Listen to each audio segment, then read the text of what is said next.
परमात्मा कबीर जी का भक्त था और परिवार बड़ा हो गया, उसमें सेटिंग हुई नहीं उस समय, क्योंकि और लोग मानते नहीं थे, वो केरला हिमालय का बच्चा था। घर में भक्ति बन नहीं पा रही थी। उसने जाके एक एकांत स्थान पर वहां जल का देखकर व्यवस्था सी और वहां अपना झोपड़ी डाल ली।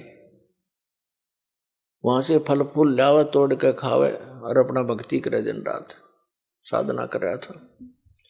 एक दिन वो बीमार हो गया और उसने सिद्धांत सा बना रखा था कि पहले मैं मुंह धोऊं, हाथ पैर मुंह धो करके फिर अपना अन्य काम करूं, ऐसा नियम था उसका।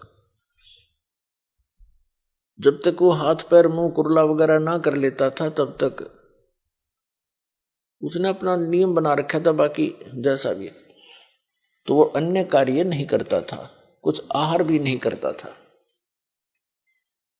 वो एक बार बीमार हो गया, चलने में असमर्थ हो गया और उसको नीचे जाकर के, काफी नीचे, पहाड़ से नीचे उतरकर ऐसे ऐसे घूमकर तालाब में जाना पड़ता था। वहां हाथ पैर मुंह धोता था, स्नान करता था, प्रतिदिन का उसका कार्य था। उस दिन वो ऐसा नहीं कर पाया तो उसने बहुत चिंता बनी और कसक के साथ मालिक को याद किया, है परमात्मा, आज तक आपने इस दास को कभी भी ऐसे नहीं रहने दिया, आज मैं विवश हो गया और मैं हाथ पैर मुंह नहीं धो सकता, मैं कुछ खाऊं भी नहीं गा। ये सोचकर उसने दृढ़ निश्चय करके अपना लेट गया। एक दिन बीता, 2 दिन बीता, 3 दिन, तीसरे दिन देखा परमात्मा ने कि शायद ये अट्ठी आदमी पर भगत सच्चा है। बाकी इस तरह की आंट लानी नहीं सी है भगत ने। फिर भी क्या किया मालिक ने, इतनी वर्षा कर दी, इतना पानी बरसा दिया, कुछ ही समय में पूरी पृथ्वी पर जल हो गया। अब वहां जल तभी पहुंच सकता था जब पूरी पृथ्वी पर 200 300 फुट पानी खड़ा हो जाए। वो जहां उसकी झोंपड़ी थी पहाड़ के किनारे के ऊपर, वहां तक जल जब जा सके था उसके, और उठ के चल नहीं सकता, तो सब जगह भर दिया, कति फुल कर दिया। पानी उसकी झोंपड़ी के पास आकर किनारे पर डट गया जिससे उसके हाथ जा सके। उसने देखा हो भगवान ने बड़ी दया करी, हाथ पैर मुंह धोया, कुछ खाया पिया। खाने पीने के बाद उसकी चेतना ठीक हुई, उसने देखा सारा जल ही जल।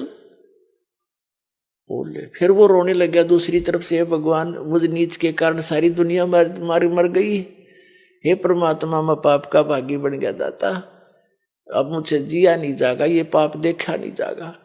फिर वो दूसरी तरफ से रोने लग गया।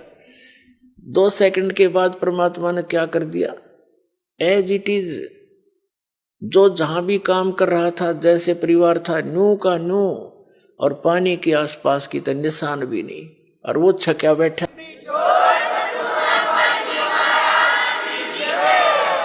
किसी को आभास भी नहीं होने दिया और उसका पेट भर दिया। तब आकाशवाणी करी के भक्त, दारी मेरे संत की मोह से मिले ना अंश, और भला बुरा बाचे नहीं। ये बकवाद इस तरह की 8 अडांस लावा नहीं, सोई हमारा वंश। अब उसके माध्यम से अन्य को भी शिक्षा दी परमात्मा ने कि ठीक है, जो मेरा भक्त धारणा कर लेगा उसके लिए मैं कुछ भी कर सकता हूं, पर थोड़ा बहुत सोच समझ कर डिसीजन लेना चाहिए तुम्हें। तो क्या बताते हैं आदरणीय गरीबदास साहिब जी अपने कबीर परमात्मा के विषय में बताते हैं कि मौला थल से जल करे और जल से थल कर देत, और साहेब तेरी साहेबी अब श्याम कहूं सवेत। क्या बताते हैं कि वो मौला कबीर परमात्मा पूरी पृथ्वी पर 1 सेकंड में जल जल भर दे और दूसरी सेकंड में वैसा ही कर दे, उसी तरह जैसे जो जहां बैठा था एज इट इज पूरा स्वस्थ परिवार सारा काम नो का नो कर सकता है। वो परमात्मा इतना समर्थ है। फिर कहते हैं कि हे साहेब तेरी साहेबी, हे परमात्मा आपकी लीला को अब श्याम कहूं सवेत। श्याम तेनों का अग्र काला काला धन यानी काला आदमी है यो भाई, निकम्मा। और सवेत ने कहा साफ आत्मा का आदमी है। ते अब कहते हैं तुझे मैं बुरा कहूं कि अच्छा कहूं। कहते हैं मौला थल से जल करे और जल से फिर थल कर दे।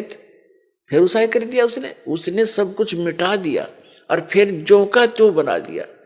नो कहे साहेब तेरी साहेबी, ये परमात्मा तेरी लीला ने इब काली कहूं सफेद, तने बुरा बताऊं का अच्छा। यानी ये परमात्मा वो समर्थ है कि तू गलत कर ही नहीं सकता। अगर तेरे पर कोई निश्चय करके रहता है तो 100 आपत्तियां आती दिखेंगी, ऐसे फेंक देगा ठाक है कि तो खोज ही नहीं मिलेगी।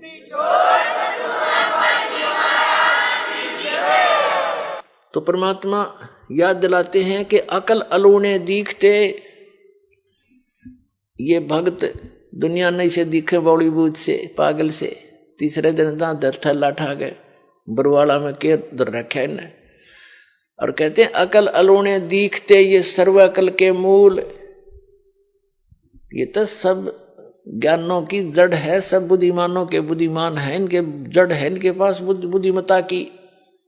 और सदा रटे हरि नाम नहीं ये झूले अनंत झूल। ये तो निश्चित तो कर रहे हैं परमात्मा की भक्ति कर रहे हैं। और 2 रोटी दाता ने देनी है भाई। प्रथम तो हम भूल चुके हैं कि जो किस्मत में वही मिलेगा। ये तो आम व्यक्ति जो भक्ति ना भी कर रहा है उसने भी नोट कर लेनी चाहिए, जो लिखा है वही मिलेगा। इससे ज्यादा एक कहते मासा घटे ना चल बधे विद ना लिखे जो लेख। और फिर भी हम कोशिश करते हैं अपनी बकवाद सोच से हम उस परमात्मा के नियम को चेंज करना चाहते हैं। परमात्मा ही कर सकता है फिर उस नियम को चेंज। आप इस कबीर परमात्मा की शरण में आने के बाद पूर्ण संत के माध्यम से फिर आपकी वो आपके भाग्य में ना होगा कोई वस्तु आपको हो सकता है तो भी देगा वो मालिक। मासा घटे ना चल बधे विद ना लिखे जो लेख, और सच्चा सतगुरु मेट कर ऊपर मार दे मेघ। फॉरएवर खत्म कर दे जो आपके जीवन में दुख आना हो। पूरा संत पूरा सतगुरु कबीर परमात्मा का बच्चा उसका पुजारी वो कर सकता है काम। कहते हैं मासा घटे ना चल बधे विद ना लिखे जो लेख, और सच्चा सतगुरु मेट के ऊपर मार दे मेघ। अपने आत्मा तो ये सब ने अपने पर नोट कर लेना चाहिए। जो भक्ति नहीं कर रहे उन्हें भी इस बात का ध्यान करना चाहिए कि जो किस्मत में वही मिलेगा।